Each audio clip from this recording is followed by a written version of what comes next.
I got something special for you guys today. And by special, I mean several months late on an already dying trend. Now, what major YouTuber hasn't done that in their YouTube career? That being said, as you probably guessed from the thumbnail, this video is all about sea shanties. Well, one sea shanty in specific, that being the Wellerman sea shanty. Now, in general, I've been listening to sea shanties for years. You know, I remember when I was like maybe 8th or 9th grade, something like that, middle school, high school, we got ourselves an Xbox One, and we got Assassin's Creed Black Flag to go with it.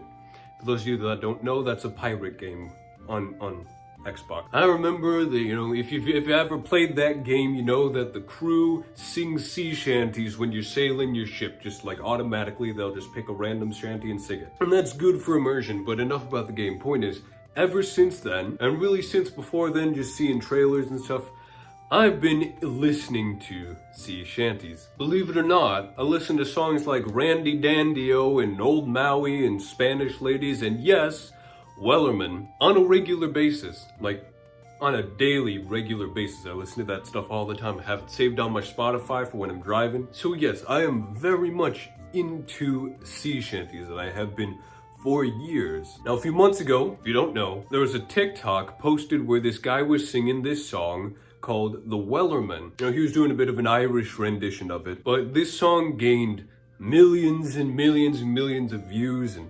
everybody started singing the song, and he now has a full version on YouTube, and you know, it's a big fiasco as the internet did its thing, and essentially the Wellerman became popular on TikTok and YouTube and all that kind of stuff. Now, as you can imagine, I was pretty happy about this. As someone who's been listening to sea shanties, and specifically the Wellerman, one of my favorites, for a long time, I was pretty excited when I saw that sea shanties had made their way into the popular culture. So I'm thinking now, several months after this trend has started, and essentially after the trend has also died, because nowadays internet trends don't really last too long, I've decided to do something that has technically already been done on several occasions, and make a video about the history of the Wellerman sea shanty. Now, if you've never heard the sea shanty before, I recommend you go listen to it, or else the whole video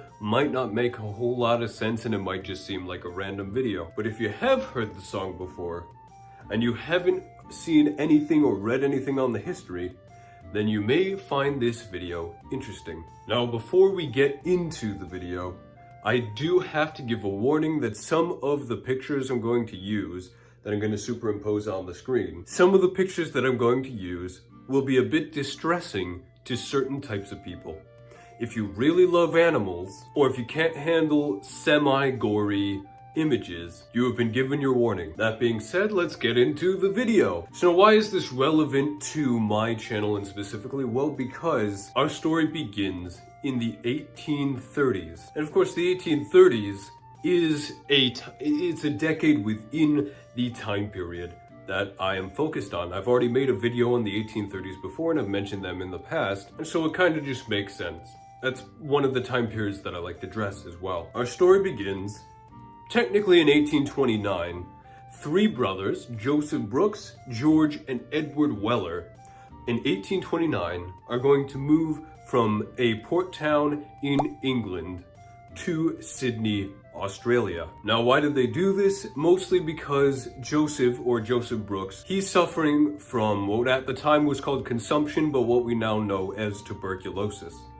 And so they thought moving to the fresh air and a new place would help with Joseph Brooks's tuberculosis. Now, these three brothers, they came from a port town, a trade, a whaling town, a major port, well, somewhat major port, in the south of England.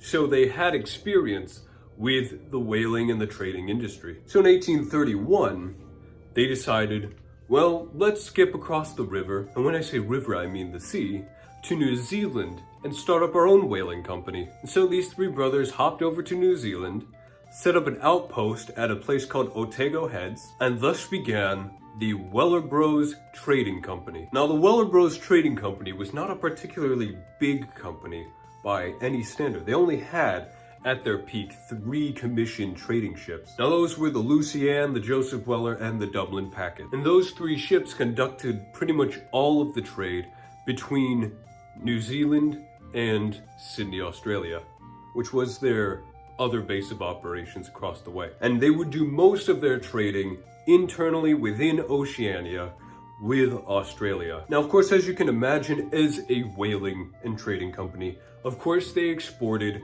whale oil and whale bone, 2 very high demand commodities. But what you may not know is that along with whale products, they also exported things like timber, flax, potatoes, dried fish, and all sorts of other lesser products. So they weren't just a whaling company, they were also a general trading company. Believe it or not, one of their weirder exports was actually tattooed Maori heads. Pretty unethical by our standards today, but they were actually a very big seller in Sydney. Now, by the nature of any sort of company, they wanted to expand their horizons. So in 1833, after seeing potential with England, they sent a trial ship to an English port to trade. Now, as far as the shipment goes and the trading goes, everything was successful. The shipment got there, it was undamaged, nothing was missing, and the trade was successful. But at the time, New Zealand was still considered a foreign country, even though the company was partially based in Sydney, Australia, which was a colony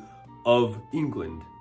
Because they were mainly based out of Otago Heads on South Island, New Zealand, they were considered a foreign country, and thus they had to trade as a foreign nation. Now, as a result, the English put a 26-pound per ton tariff on whale oil, their biggest export. What that meant was that the trade with England never ended up being very prosperous. Now, that being said, they still wanted to expand their horizon. And so, the Weller brothers started buying up land all around New Zealand and Australia. At the height of their careers, they had eventually acclimated nearly 3 million acres of Oceania land. Now in 1835, things really started to go downhill. As I mentioned in the beginning, Joseph Brooks Weller, the oldest brother, he was suffering from consumption or tuberculosis. And in 1835, unfortunately, Joseph Brooks would die from his disease. Now at the same time, the whaling venture and the trading venture in Otago Heads was really starting to slip away, and eventually the 2 remaining brothers, George and Edward, they decided that it was just better to give up on the trading company whatsoever and really focus on land acclimation. But even this endeavor wouldn't last very long, because by the 1840s, the British would claim sovereignty over New Zealand, and all of that land and all of everything that they had accumulated would go to the government. And so now, by the early 1840s, the Weller Bros Company is now officially over. The unfortunate part about this is that this is just before the peak of the whaling industry. From about the early to mid 1840s to around the mid to late 1850s, that's the height of the whaling industry. And so really, whaling was starting to really kick off right as the Weller Bros Company was dying. So now, where does the folk song kick in? Well, first off, what is a Weller man?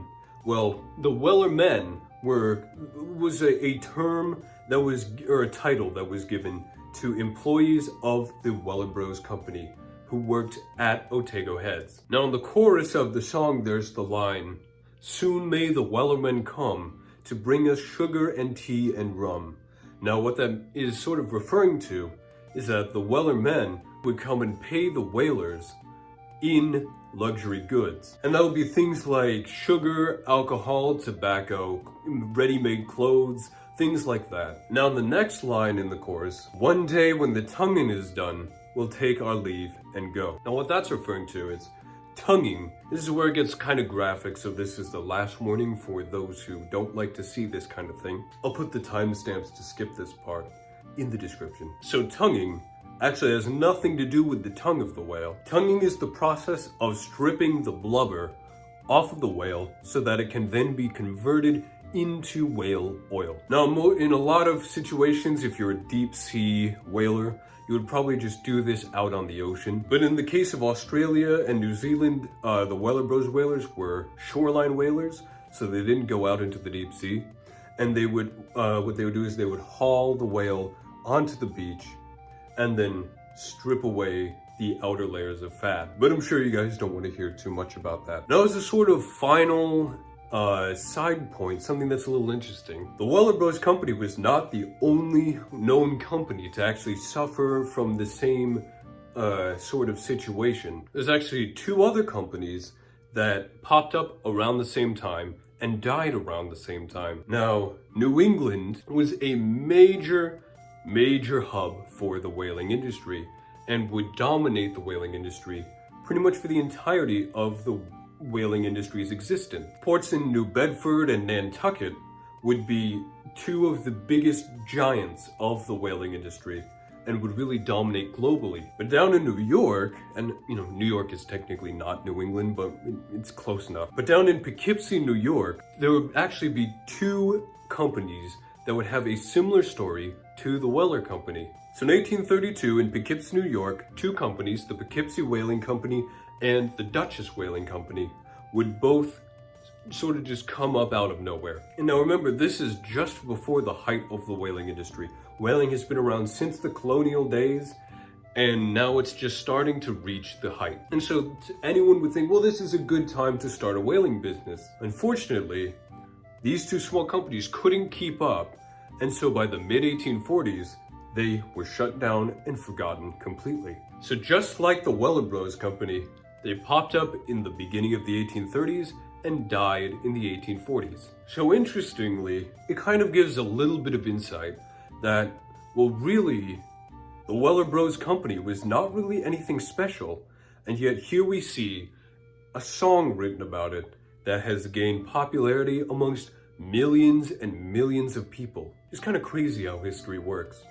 And oddly enough, the song wasn't even written during the life of the company.